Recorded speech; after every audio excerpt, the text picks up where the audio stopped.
to my channel. I'm Mr. Sagba, a lifestyle vlogger from Lagos, Nigeria.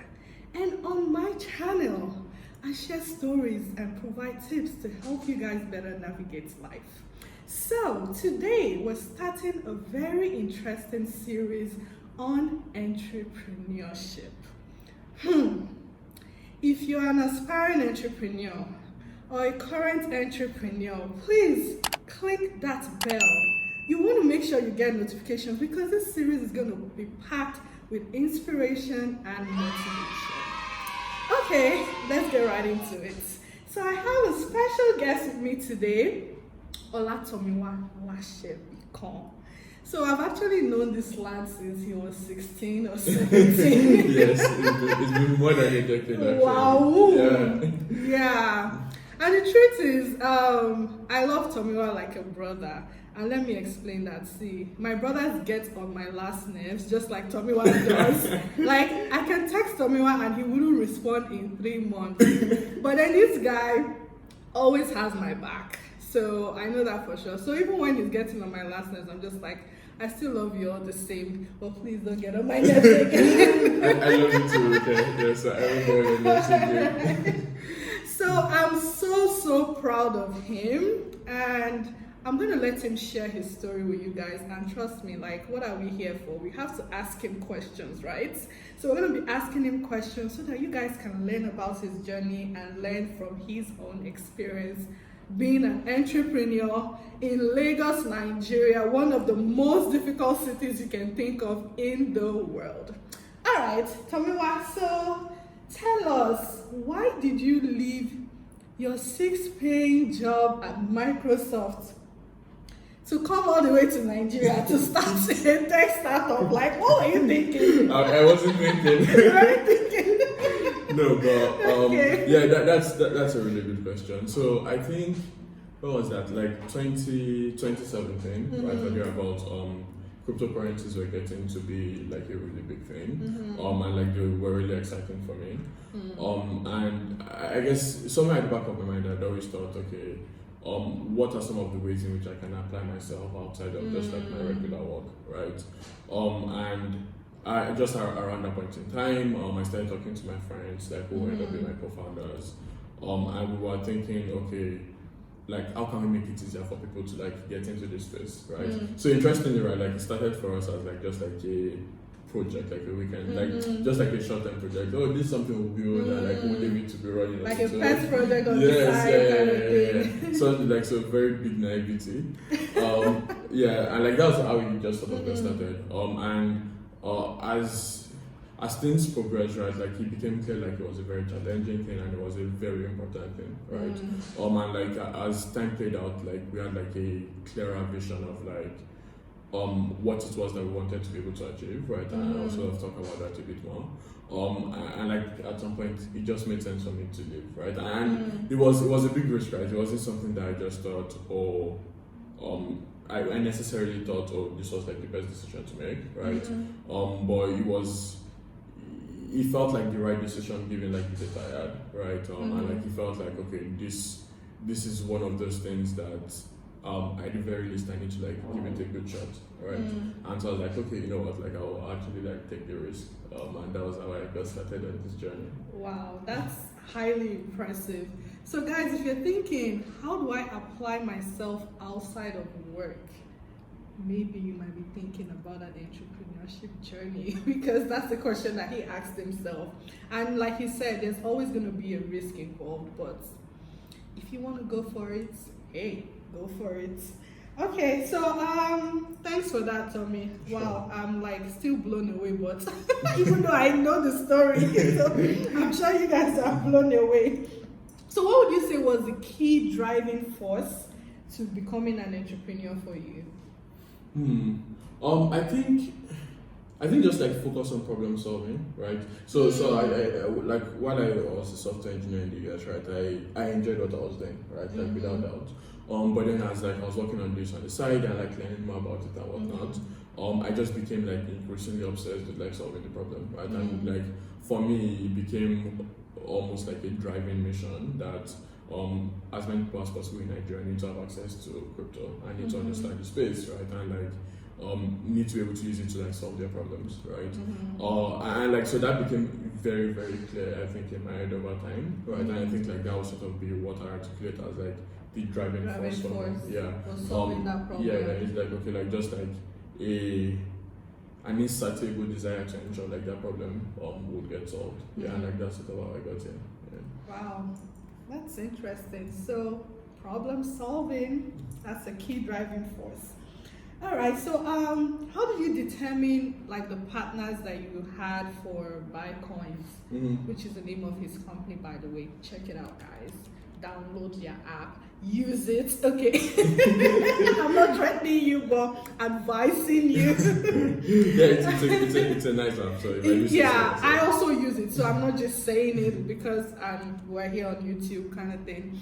So how did you pick your partners to start Buycoins? Like, what were the key characteristics you were looking for in partners? Just, I guess, an intersection of things, right? So one is just people have like really good work ethic, right? Like people that like I really trusted, right? And like I guess like importantly, people that I felt like complemented sort of my weaknesses, right? And like vice versa, right? So as an example, like Tim and Ira are like very organized people, right? And I'm like an incredibly disorganized person, right? Yeah, you know. Yeah, so like that, for instance, is like one of the things that was like just important, right? So like we started working and talking and like building together, right? And increasingly as it got more complicated, right? Like or it became clear, like okay, like this was sort of the right team of people to work with, right? So obviously like with these things, it's like a take risks, sometimes luck, right? But like there is also the part of it that is I guess like ruthless intention, right? Which is okay, like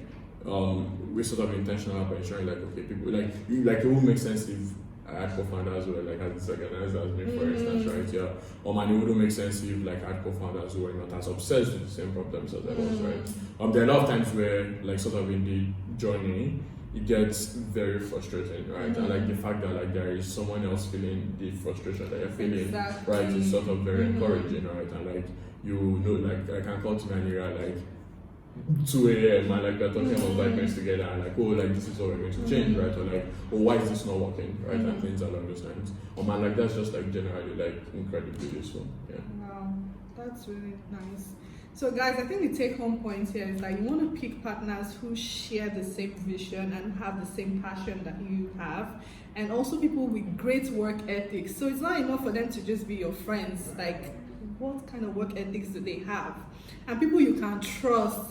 That's something we cannot overemphasize in this world of today because entrepreneurship is already a difficult journey. So you don't want to be with people and taking risks with people that you cannot trust. So make sure you're picking people who share the same values, have great work ethics, share the same passion as you do, and also people you can trust. Okay, so how did you raise funding for your company? Oh yeah, so so I guess as we were building, right, and like we were running an experiment, testing out the idea, we applied to Y Combinator, right? Okay. So Y Combinator is a startup accelerator in the US, and we got into YBC, right, and like we did demo day, we improved the app and things along those lines, and because of that, like we were able to like pitch to investors and like we had a whole bunch of people predicting us, right? So yeah, that definitely is like one of the more fortunate things, but then like I think that's also like one of those like preparation meets luck, right? Because we had a clear goal, like okay, like wanted to get into a startup accelerator, like that would help us focus on building, that would give us some of the right connections, right? So like we thought, okay, like what are the options of places to get into, how can we build and ensure like we are solving our problem but still like aligning like the results with like the kind of things that would prove to these people that like we're very serious about the problems we're solving. So YC likes to say something, build something people want, right? And like something that has value. Yeah, exactly. Yeah, precisely, right. And like if you indeed build something that people want, right? Like there might be all sorts of hurdles, but like most of the time, right? A lot of the times, especially if you're lucky, right? Like things end up like working out. And I think like that's sort of like how we got into that situation where we're able to find people who we could convince that okay, our solution is increasingly working, and like there's a market of people who want the solution, right? And like give us some money, like so that we can bootstrap this idea. That's good. Wow. So how did you build a successful customer base? So yeah, I think you have to like fully embody the user, right? And understand their problems even more deeply than they understand the problems, right? And like be able to describe it properly. And like it's by doing that you'll be able to come up with the kind of solutions that like truly solve their problems. So I think that's like really, really important to start out with. And like as you grow your team, you want everybody to be fully sold on understanding that, right? You want them to fully recognize that, oh, like I'm not the one with the problem, right? Like me, I'm a subset of users, but like I'm not the one with the problem, and like other people have these problems, and like we need to understand this problem, and we need to obsess over it. And then like over time, right? Like when you start building things that like people appreciate, right, and like you're taking feedback, you'll refer other people, right? So you'll be like, oh, like this helped like solve my problem, right? And like they'll tell somebody else. Like it's actually very interesting when like asking people, oh, like how did you find out about Buycoins? And it's like, oh, I saw someone talk about it on Twitter. Right? As an example, right? Yeah. Or it's like, oh, like somebody like told me about it, etc. Yeah. So like word of mouth ends up being like incredibly critical, right? I really learned a lot from this because whenever you start your entrepreneurship journey, right, you're trying to solve a problem.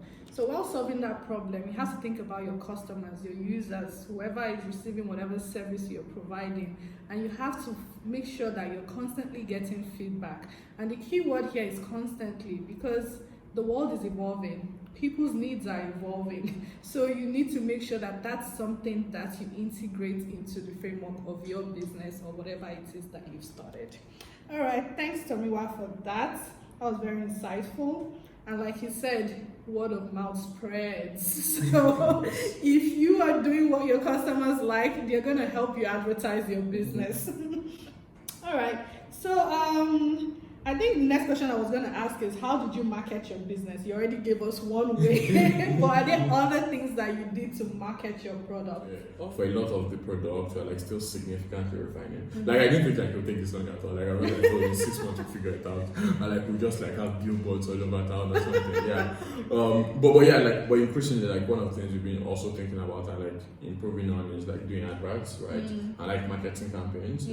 I think like the thing with that is just and like to a certain degree, is also like a bias towards like how I think about things is you have to aggressively measure, right? So what that means is if you're like, oh, I'm running advertisements, right? Like, how do you know that advertisement works, right? How do you know it's useful? How do you know it's reaching the people you want it to reach, right? And things along those lines. So like that's one of the things that we've been doing, right? Like slowly rolling out advertisements, so slowly rolling out referral programs, and just like ensuring that we are aggressively measuring, right? Because then when you do that, you can know what to improve, right? I think there's a code that goes something like, you can't, sort of like you can't improve like what you don't measure, right? And like sort of like the importance of and like yeah, exactly, yeah. And so like that's really important. Where it's like okay, there are depending on the business also, right? Like there are a variety of like channels or methods that are used for advertisement, right? And like content and whatnot. But like you really do have to have like a feedback mechanism, right? So in the same way in which you have like a feedback mechanism for like solving the problem, right? So like you have the users who tell you like, okay, this works, this is not working, and things like that. In that same sense, right? Like you also have to have that feedback mechanism for growing, right? And like for ensuring that you are finding your users. So it's like, okay, like what are all the different channels in which people exist? Yeah. All right. So based on the, I guess, based on the results from whatever measurement you do, which one would you say is the most successful? I think referral systems work best, right? Yeah, that probably has actually been like one of the most successful things for us. Interesting. So what kind of culture would you say exists at Buycoins? And how did you establish that culture? Yeah, that's a good question. So I think for to me, Ria and I, right, like this isn't even necessarily something we've vocalized in this way, right? But like we want to build a company where we want to work at, right? And like there are just like things that like matter to us a lot, right? And like that ends up like slipping aggressively into like the DNA of the company, right? So like we don't just care that like we have a product that like users love, right? But we want it to like add value to their lives, right? And we want our co-workers to enjoy working at Buycoins, right? I want it to be a community of people who are having fun, right? And people who are brilliant and people who like it's exciting to work with them, right? Like I'm impressed, like talking to some of my coworkers and impressed, like getting to learn from them, right? So like just like that vertical of things is like really critical, right? And like other verticals of things like ensuring that like when people are sick, right, they can take time off and they can be well rested, right, and like you can care for them and reach out to them, and like there is sort of like a human element to it that is not just like like work, right? And like that's the kind of place I want to work at, right? I think so. My previous work experience was like useful, right? Because on the one hand, it was very clear to me. So I think so Microsoft did have like relatively good culture, right? And like it's very clear, like like these are all the things that like Microsoft did well. But then I think I was also there like for a short enough period where I saw like a lot of things that like they were trying to do in a certain way that didn't work well. Like she's like learning, right? Just like if I ever had down from me, it would be like this, yeah. And like to me, like as in like he's always been sort of like solo, right? So I think there's a level of like say freedom and like just like autonomy and like not micromanaging, right? And things like that. Like if you talk to like almost everybody at Buycoins, like it's almost we probably like lean a bit too much on the end of like not micromanaging, right? Because like people just like run with projects and with ideas, right? Like so like just like I think really the DNA and like the inclinations of the founders, right? Like in a certain way, right? And like we're all aligned on that. And like we're just very intentional about saying, like we do this, right? And like for a lot of times, like if especially with things like in relation to the company culture, right? Like if to me as an idea of something we can do better or right? Sometimes we don't even need to like we don't have to ask each other, right? Because we trust like okay, the other people like are aligned, right? Or like whenever we are saying we just like thumbs up, right? And like you go and like execute. And like that's like very good, right? Because we are able to actually like infuse the team with like all of these things, and like it's one of those things that Bezos says, right? Where like when the initial set of people who start out on these things like execute in a certain way, right? Like you're not just drawing the kind of people that value that, but you're drawing the kind of people that want to execute that, right? And like they can see it that we do care about this, right? And so they're encouraged to like come up with other ideas of like how to do this kind of thing, right? So like say some of my direction, like when I read like feedback by the people that they manage talking about it, is always like literally what I want to read, right? It's like, this person doesn't micromanage me, this person cares about my career, right? And like that's just like critical because it's not just the initial team or the founding team that needs to have this outlook, right? Is that everyone in the company needs to be incredibly sold on this. And like they need to hire other people who are sold like this, right? And like they need to convince everyone in the company to work that way. So I'll say it's like a very like top-down thing, but like it's also top-down in a very intentional sense. And I think like for anyone who is sort of like starting something and like cares to ensure like okay, we have good culture, they need to like it needs to be significantly embodied in them initially, right? And like it's not even something that I think you can just say, like I'm hiring like a chief people officer or something like that to solve, right? It's something that like from the top down, like you have to actually consciously try to put in the effort. So that's really good. I think it was something that really stuck out to me, and he said building a company that you would like to work at. So I think from that question you can start to like narrow down things like what are some of the cultures that you would like to see at the company that you would like to work at, and try to infuse that personally into your company, and also it has to show in your own character as well. So, and I think the second thing that I also got from what he said was feedback. We've said this thing over and over again. He said reading the feedback from some of the staff members, he's like, yes, this is what we're trying to do. So you might think in your head that, this is a company where I don't micromanage people, or this is a company where everyone feels like their input is valuable, and some people don't feel that way. But if you're getting feedback from your staff members, then you can start to figure out, okay, where can you solve some of these problems that you're seeing, and how can you, like you said, figure out how to make sure that whatever culture it is that you're trying to build is actually being built in the company. Okay, so what are some of the struggles? Struggles. I need to say that again, struggles. Because with some of us, we are just making it seem like it's a nice thing to do, to walk in the park. No, it's not. So let's hear from Tomiwa. What are some of the struggles that you experience as an entrepreneur, and specifically as an entrepreneur in Lagos, Nigeria? Yeah. That's a very interesting question. So like I can talk here about struggles. Okay, maybe we should pick the three main ones. So there are sort of like a lot of things that are incredibly challenging about this, right? I think the first thing that like we actually did have like a difficult time with was building the right team, right? And so I think there are a bunch of things that like at least I believe, and like Timmy and Harry also believe that like you can't actually execute as successfully as you want to if you don't have this, right? And like you need to have people you can trust, right? And you need to have people you can trust in a different, like over like different verticals. So it's not just like, well, I trust this person that they don't run away with $1 million, but I trust this person that they care about solving this problem, right? As much as, almost as much as I do, right? So an example would be, say, customer support, right? Like we care about saying we respond to our users on time, right? And like we solve every user's pain points, right? And we understand their pain points and whatnot, right? But like that's not something that like only to me and I can like execute on, right? Like we need people that like when we are busy thinking about like engineering or we're busy fundraising, right? We know that we can trust the team and we know that we can trust that like they will be obsessive about ensuring like users' problems are resolved, right? And like just like figuring out how to build that, figuring out how to hire for that, figuring out how to find people like that, right? Like was just like generally challenging, and like figuring out how to help people recognize that they actually can do that, right? So that's another interesting thing, right? Like if you when people's intuition for like how to, I guess, how Nigerian companies work is generally a little different, right? So if you've existed in a company where people are like, oh, don't do X, don't do Y, ask for permission every time, right? Like even if you have like all of the power to like do things, it's not like intuitive for you, right? Yeah. So like just figuring out like team building and hiring has like just been incredibly challenging. Nigeria has been challenging. Oh my God, our dearly beloved country. Yes.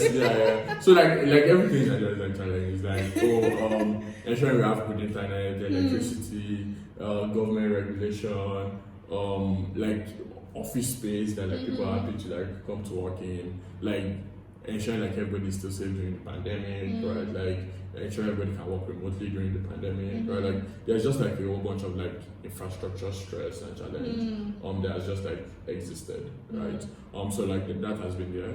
Even like more so even in Nigeria, like some of like because crypto is a very global thing, right? A lot of things you want to do, you need to work with people outside the country for, right? And like a lot of times, once they hear you're from Nigeria, or like you're from Nigeria and it has to do with money, no gray area, right? Like there's all of this like yao for cloud, right? And like it's a lot of effort trying to convince people that we're legitimate, like and we're good actors, and like we're not trying to defraud you, and like there is no money laundering going on in the platform and things like that, right?